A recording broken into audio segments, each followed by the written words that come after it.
Hello everyone! Today I'm collaborating with Ranger Reels again, and we're taking a look at Disney style. The clothes and fashions for Disney fans who like to wear their hearts on their sleeves, or on their torsos, or even all over. So join us for a little shopping and then a special presentation from Ranger Reels inspired by the upcoming fashion show at Disneyland Paris for Paris Fashion Week. Okay, so since it is the Halloween season, here we have some Halloween costumes. This is at a Party City. These are the adult costumes. You can see some from The Incredibles, Mickey Mouse, Stitch, some Toy Story costumes here, some Nightmare Before Christmas, Jack and Sally there. So, even Oogie Boogie. So lots of options for the adults. And here's the baby and toddler costumes. There's Mickey. There's the Grogu, the Baby Yoda character from Star Wars. We've got some Spider-Man and Hulk Marvel costumes. Incredibles. There's Tinkerbell. And we've got the Star Wars costume. These are for the adults here. Darth Vader, Princess Leia, Ahsoka, the Mandalorian, Stormtrooper. Lots of options for your Star Wars fans out there. And here we have our Marvel fans' costumes. We've got Spider-Man and Deadpool. It seems to be what's big right now. Spider-Man and Deadpool. Spider-Man always, Deadpool because of the movie, I think. And here's Hocus Pocus. That is a kind of a cult classic that made a comeback. Oh, here we have some mouse ears and children's costumes. Some Mickey and Minnie here for the little ones. We have some Toy Story, some Incredibles, Nightmare Before Christmas, and there's definitely certain brands that are being pushed more. Okay, here for the little ones, the really small children, princess dresses are really big, it seems. We see Snow White, we see some fairies like Tinkerbell, Frozen costumes, Anna and Elsa. Okay, and this ties into a film that was just released on Disney Plus and the part of the Disney Descendants line. So we have a whole end cap here for Disney Descendants costumes. And here we go back to the very small children. Here's some more Marvel. The little dress for little girls that want to be Spider-Man. We have Miles Morales Spider-Man there. We have some Captain America for the little kids. The adults didn't seem to get it in this, at least not in this Party City. And here we have Ariel, again for the little kids. Very cute. Here at a Walmart, you can see examples of some of the Marvel fashion that's out there now, like this Deadpool hoodie and a Deadpool t-shirt. And you'll see a Wolverine t-shirt as well. And speaking of Wolverine, there's some X-Men t-shirts as well. This is from a Target. This is based on X-Men 97.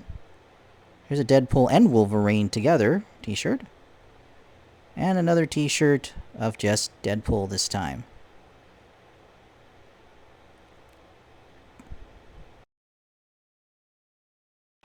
So this is from our trip to the Disney Outlet in Lancaster, Pennsylvania. Here we see some Star Wars sleepwear, I think. Some PJs and slippers. Then here's a t-shirt. Very retro t-shirt harkening back to the old Droids cartoon. Like that a lot. We have a Mickey Mouse hoodie. Very classic styling Mickey Mouse there. Like that. And this is a Spirit jersey. Spirit jerseys seem to be very popular. This is an Avengers Spirit jersey featuring Iron Man on the front. And on the back, we have logos for the various individual Avengers across the back.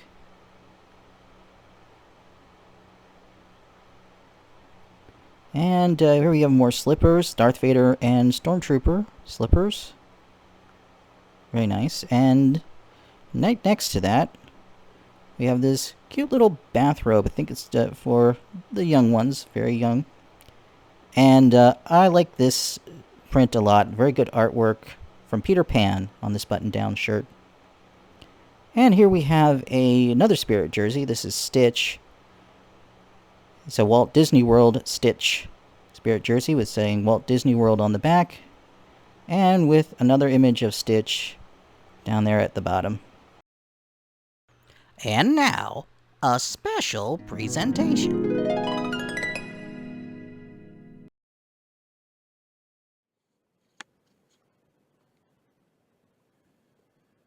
Okay, so we're just going to take a moment to take a look at some of these Disney princess dresses. So the first thing that I want to point out is that, what's common about all of these is that many of these dresses are in pastels. So we can probably look forward to seeing some pastel colors, perhaps. Although there are some exceptions, and I want to point that out. So we have here these two, Mulan and Snow White. We also have this princess here, also in very bold colors. But for the most part, most of these figures have pastel colors. Another thing that's really interesting is that many of them have some sort of hair tie, which I thought was pretty interesting to go along with that. So whether it's some kind of ponytail or some sort of headband or whatever, that's also a very common feature that goes with these outfits. In addition, other accents include the long gloves for the very formal attire, and of course we have the slippers. So there's always some sort of slipper. The dresses again themselves often have a very low cut to the front of them, and a few are off the shoulder, which is not all of them here, but we have about one, two, three, four. Maybe if you want to count this last one here as it being off the shoulder, so we have a good handful of dresses that are off the shoulder end. The others are very traditional, very flowy, pastel, pretty much what you would expect. And of course, here we have the classic princess dress, which is that of Cinderella. This is the moment when Cinderella has her dress turned from turned from rags into this beautiful gown here. So we see her in all white. And here, interestingly, with the choker, this is the only Disney princess that I've seen wearing a choker. But again, she has this the headband, she has the gloves, and we can probably assume that some of these sparkles are also coming from her dress itself. Now here's another iconic all-white dress from a Disney princess. We have Elsa, I believe her name is Elsa. And here she has a very modern look, right? So we're going away from that very formal bell shape type dress, but now instead we're coming to a more form-fitting dress, still very flowy, elegant, and instead of long gloves, what we have here are long sleeves. So there is the contrast. So moving away from long gloves to long sleeves, moving into a more modern era here. And taking a look at this picture here on the right, we see that it has the sparkles, right? So you always need something magical in a princess dress. Now here we have the two dresses side by side, right? So we hear that contrast again. The gloves, the hair adornment up to down, We have the form fitting to the wide bell-shaped dress. But of course, in both dresses, the bodice is very tight fitting. When you go into the stores, these are the kinds of dresses that you will see generally for little girls. They will have very kind of light material, right? So they'll be able to jump around, bounce around, and be a princess without sacrificing their active lifestyles. But here, as we get into the adult attire or cosplay, however you want to look at that, we see that the fabrics become more sophisticated and it's just more elegant, right? Something that you probably would actually wear to a formal event. So here we're looking at Tiana. This particular princess takes a classic look. So she has the long white gloves. But here, interestingly, on her dress, we have the flower leaf and petal motif with a full flower on the dress itself. But again, let's also think about it's another princess with a head adornment of some sort, a crown of sorts. Here is the Little Mermaid. And here are two interpretations actually. So here we have over on the right more of an A-line shape to the dress, and the fabric is more of a silkish, silky type, very shiny fabric, and it's very flat. But here over on the right, we have one where the dress is interpreted in a very flowy form. It has more of a draping kind of feel to it, like a curtain kind of feel, and the bell shape is more pronounced in the rear here. But again, there's some sort of head dress, head adornment to accompany it. But here it gets a little bit more modern because it moves away from the gloves and into the long sleeves there. And here we have 3 examples of more modern interpretations.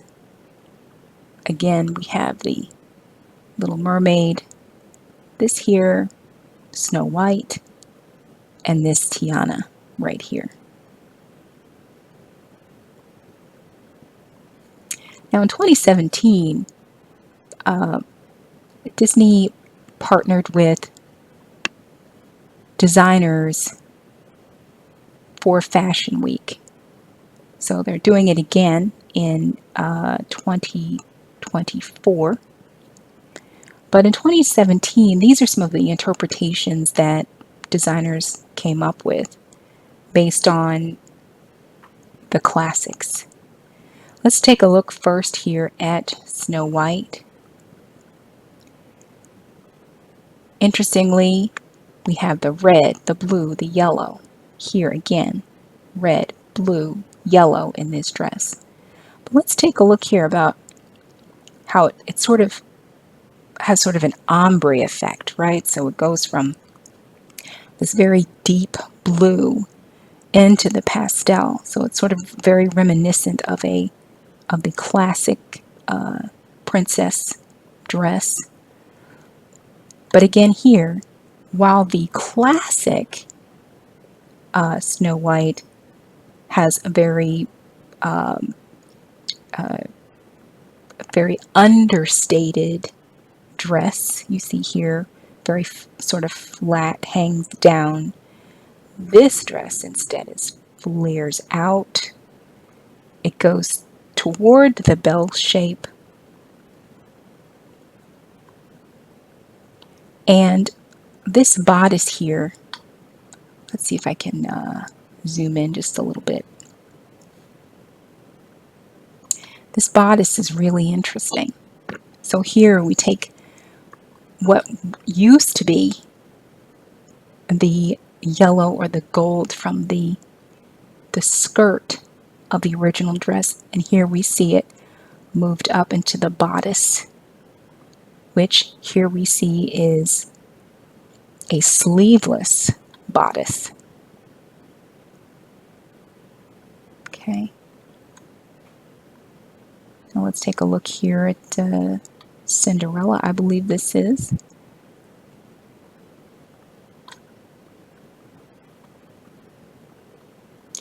Now here we have more of an off-the-shoulder look here, but again with the headband. But I would also like to comment here that she has a very sophisticated fabric, whereas over here it was more of sort of a tulle type of fabric here that you might find in a formal wedding dress. But here again we have the sort of silky, silk-like, very shiny, smooth fabric. So this is a dress that you could probably wear in an everyday situation. And while this particular dress is really all blue, note how the designer was able to bring in elements of gold from the yellow hair here and put it here on the waist. Okay. Now here we have several interpretations again of the Little Mermaid. An interpretation here of the Little Mermaid. Here we have the sort of green and the red hair. In this particular interpretation, the green becomes very understated and it almost actually looks a little blue here. And the red shows through here down in the hem of the dress here. Here we have a short sleeve rather than a sleeveless or an off the shoulder, which is a variation of this original here. But this particular designer did stay true to the sort of flowy feeling, flowy look to the original.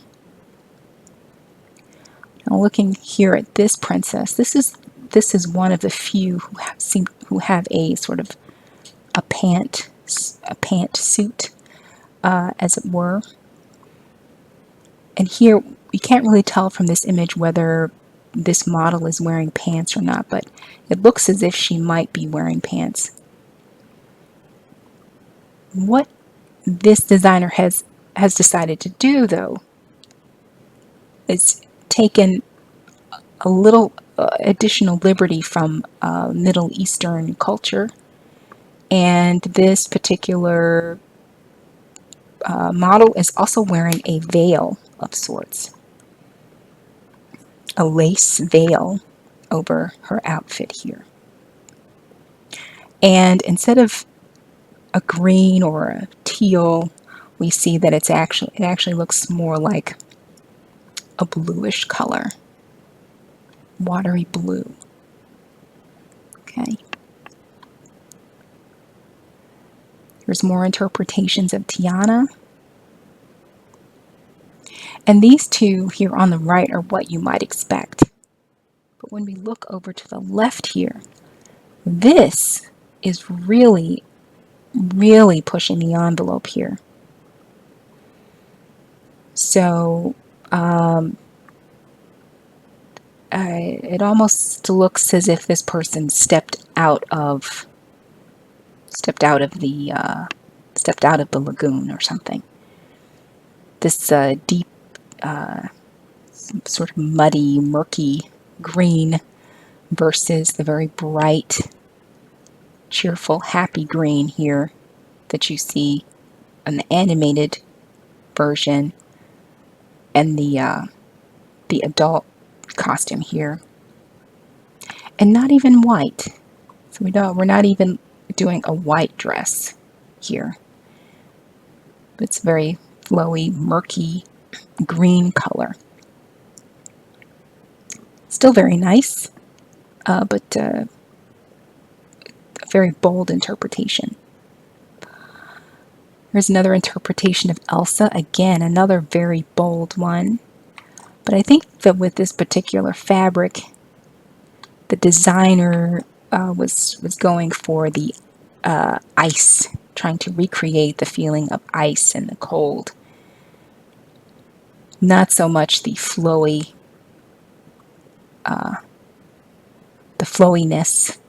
of the dresses that we see in these pictures here.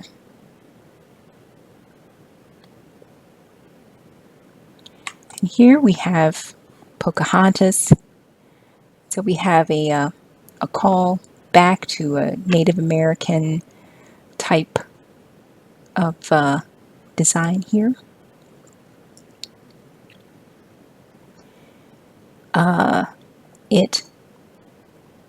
This Pocahontas one is sort of a one shoulder type of thing, not fully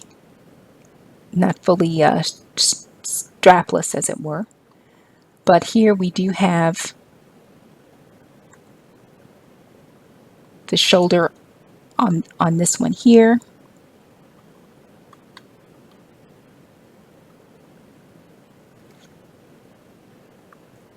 Okay, let's move on. And now let's move on to the designer who is doing this partnership with Disney. So this is their current collection of dresses. And looking at what they currently have here, we could probably say that some of the interpretations that we're going to see are probably going to echo some of what they have here. What's really exciting is this dress here on the far left with this sort of not quite fringe, but there's sort of these sort of bows or what have you in the front, which is very fancy and frilly. And so instead of a sort of a tulle type of adornment, we might be able to expect something more like this. We might also be able to expect that we have some sort of neck adornment that we saw in the Cinderella dress. We might be able to come back to that. And here we have their interpretation of a rose dress here. And here we have the ruffles. So we might also see some of that, some of these types of embellishments in their interpretation of the dresses.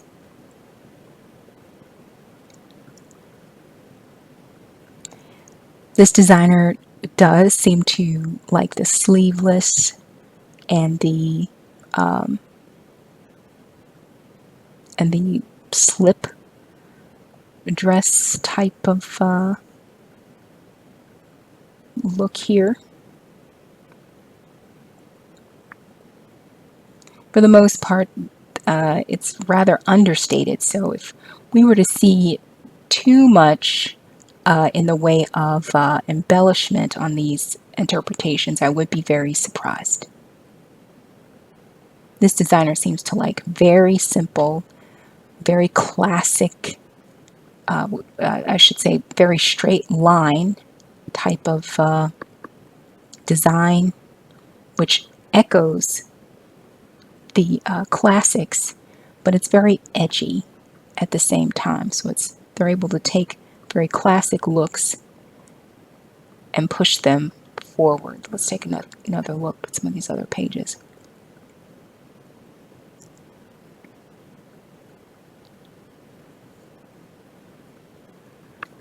Very form-fitting versions here, again with the ruffles, off the shoulder. And I seem to like this kind of peekaboo neck line here. So it's not exactly full cut, but it's sort of, you know, kind of giving you a hint of things. Now this is new and interesting. This the way they approach this sleeve here.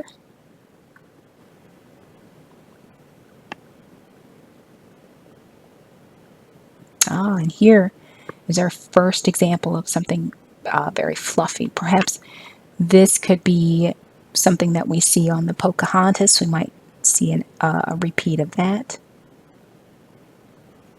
Let's take another look at the next page here. This is the very first time that we actually see prints on their clothing here. So for the most part, we've seen very solid colors, very dark colors. This is the first where we have an actual print. Here we have a bright color, but also one solid color, very rich, very deep tones. We have lots of asymmetry going on here. We have lots of tucks in the fabric where they give it a lot of not movement, but they give it a lot of texture here in these clothes. And here also, this is a very small sample of some pastels. They have some pastels here, which I was not expecting, but they do have some pastel colors here right at the end. And here we have the only example here of a very bright color. Most of the other colors are rather muted.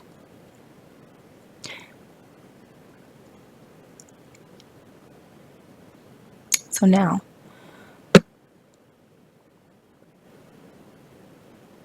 these are some of the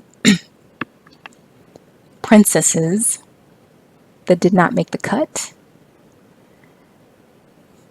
for various reasons. But still, you can see the common thread here. We have an off the shoulder. Here we actually have a cape with this particular princess here. And this one, very delicious peanut butter cup-like skirt going on here. Twizzler hair dress. And that's it. There we have it. It's a nice little review of the Disney princesses.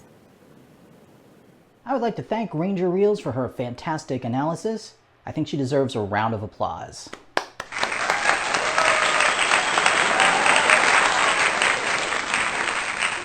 Okay, that about does it for now. So until next time, so long, folks.